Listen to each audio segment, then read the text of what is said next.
especially as physicians, we get kind of caught up in that analysis paralysis. We're waiting for things to be just absolutely perfect, and they usually never are. And so I think you just have to kind of get started.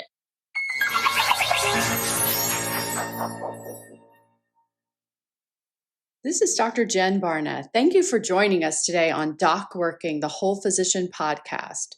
Today I'm talking with a very interesting guest, Dr. Saira Ahmed, who's a wonderful example of a physician who's optimized her medical practice to fit her personal goals and lifestyle, and who runs multiple businesses and a nonprofit organization on the side. If you're interested in developing a business, looking to pay off debt, or build financial independence while enjoying a career as a physician, this two-part episode is for you. On today's interview, we'll discuss the businesses Dr. Ahmed runs and how she balances it all. And on Friday's episode with Saira, I'll talk with her about investing in real estate, getting into the details. Let's dive right into today's episode.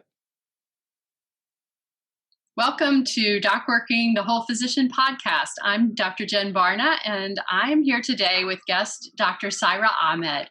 She is a board-certified internist and sleep medicine specialist who works full-time in utilization review and helps her husband run a busy practice in addition to running a number of businesses or side gigs, as we like to call them, right? Right. Welcome. Thank you so much for joining me today. Thanks so much for having me. I really appreciate it. I want to hear about everything. So my first question was just, when did you decide to become a doctor? And what was the story behind that? Yeah, I basically knew from the beginning I was going to be a doctor. My grandfather was a doctor, and none of his kids became doctors. My father was a pharmacist. He was supposed to be a doctor, and he actually dropped out of med school. So when I was born, I think my grandfather was like, "You're going to fulfill my dreams, and you're going to be the doctor." And I kind of grew up with that in my mind, and I couldn't really imagine doing anything else anyway. So it was something I wanted also, so that I guess from since growing up, I just knew I was going to be a doctor. That is really interesting. It seems like some people have known their whole lives that that's what they want to do. And so you're one of those. I don't know what else I would have done. Yeah, I think that was the path for me. Great, great. And so when was the first time that you got interested, or that you remember being interested in business?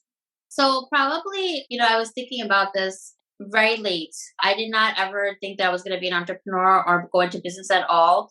Pretty much my whole professional career has been focused on becoming a physician and, getting into residency, getting through residency and fellowship. I think I started thinking about entrepreneurship when I was an attending in my first year of being an attending. My first job after fellowship, I worked as a hospitalist. It was really awesome because, there's a huge learning curve when you go from being a fellow to becoming an attending. But after a year of doing that, I felt like the learning curve had really plateaued, and I felt I had pretty much learned everything there was to learn in that position.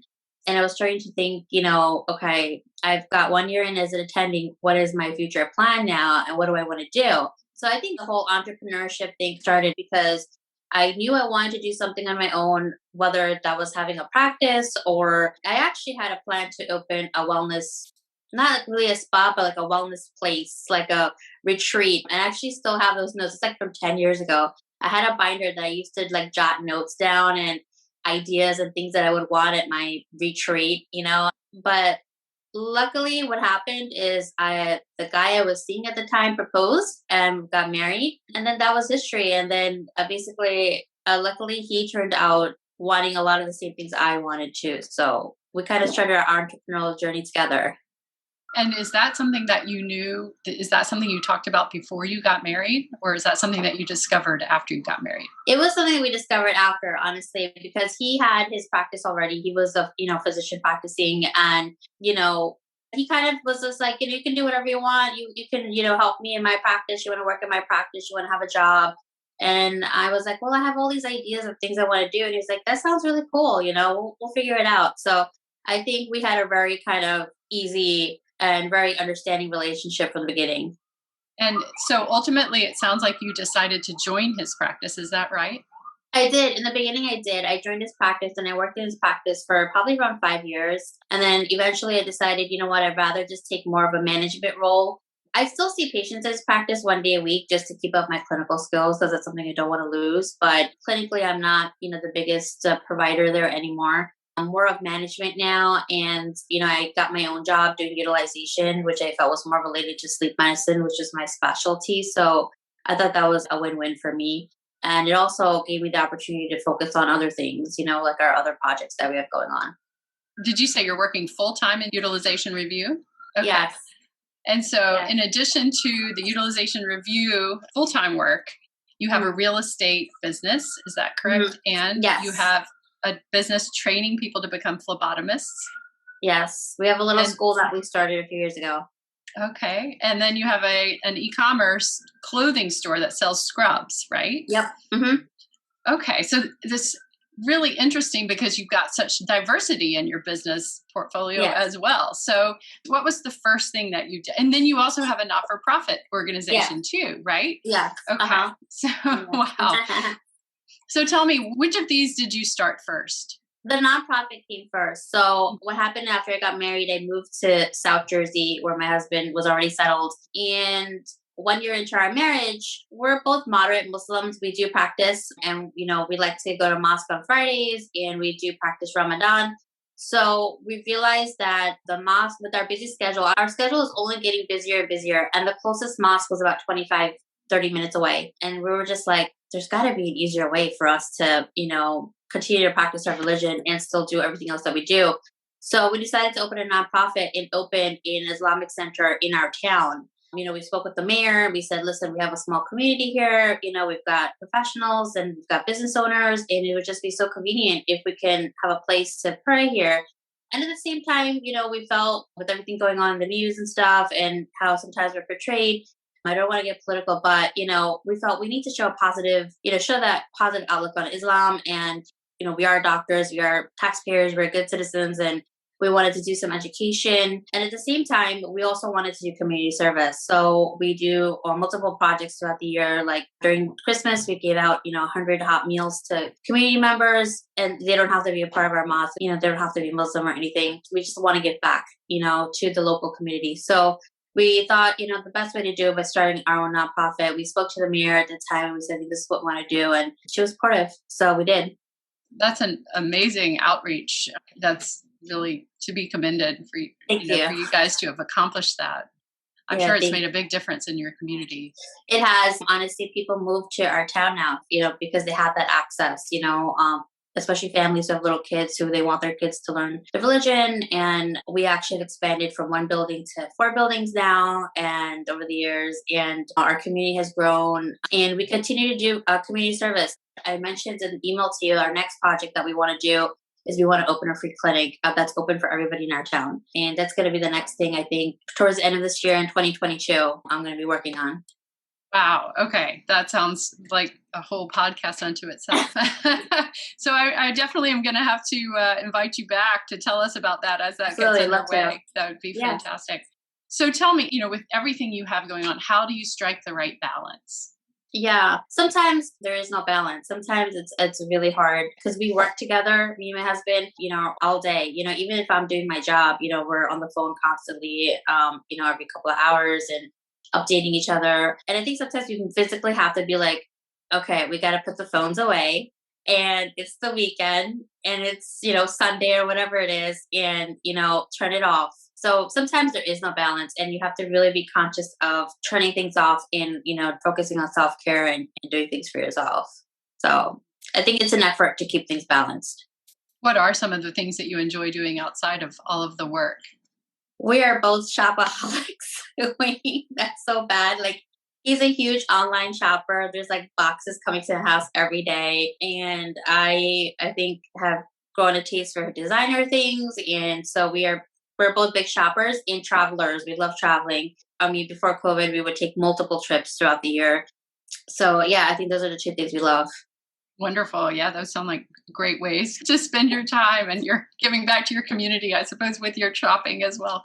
Yeah. So with everything you have going on, what does a typical day look like for you? How do you integrate everything?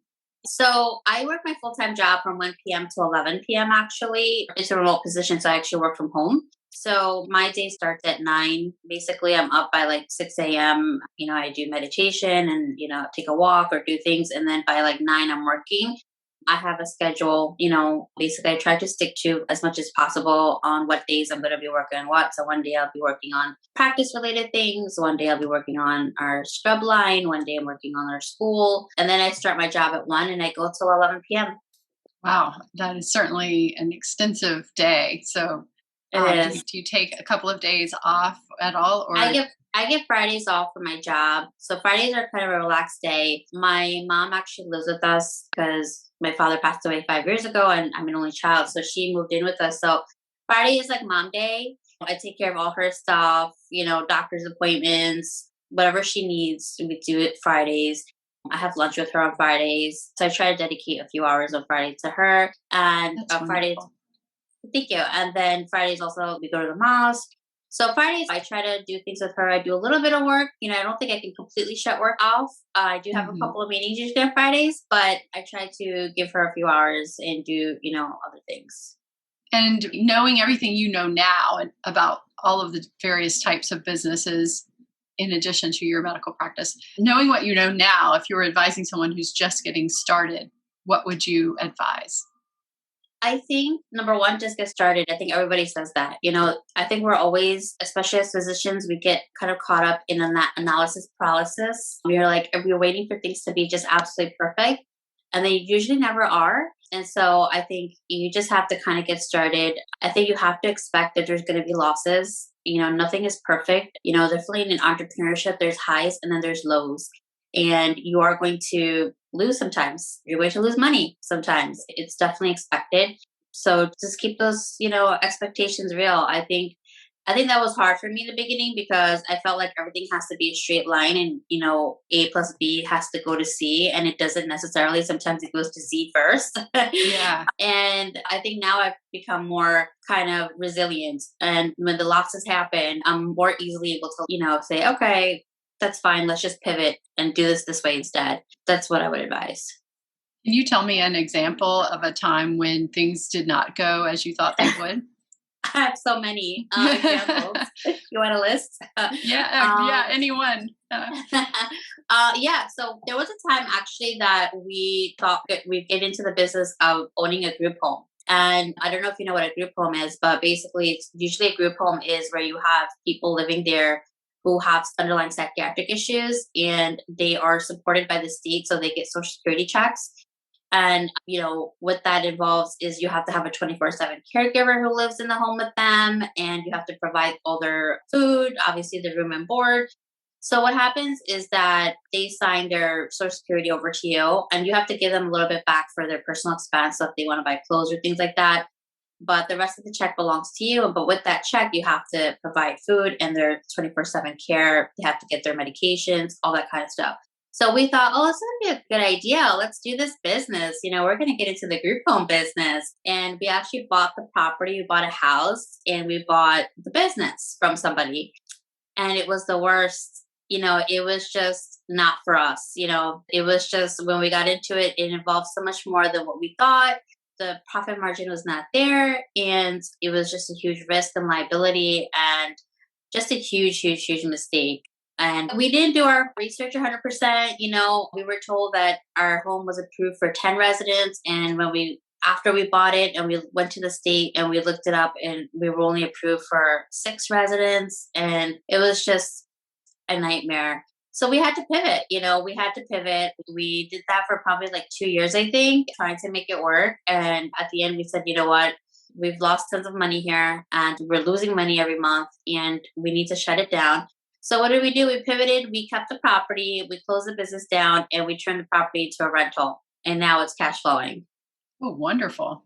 Well, Yeah. that's a great happy ending to Yeah. the story. Well, I'm going to have you come on for a separate episode here to talk about your real estate specifically, because I think there will be a lot of interest in your advice and experience there since you've been owning real estate now, I think you said for about 5 years. Is that right? Yes. Mm-hmm. Great. So we'll come back and we'll talk further about that.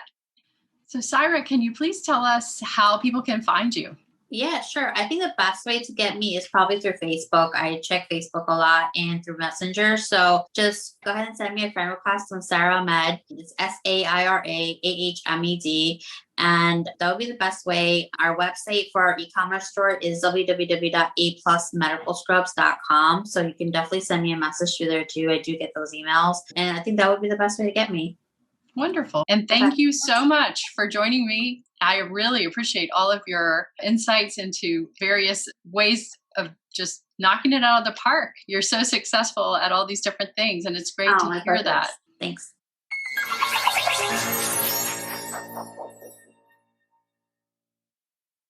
Hello, and thank you for listening. This is Amanda Taryn. I'm the producer of the DocWorking podcast. If you enjoyed our podcast, please like and subscribe.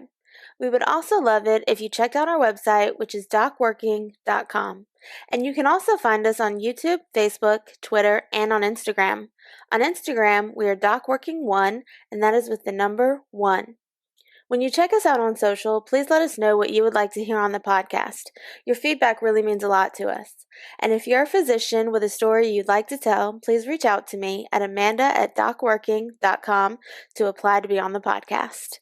Thank you again, and we look forward to talking with you on the next episode of DocWorking, the Whole Physician Podcast.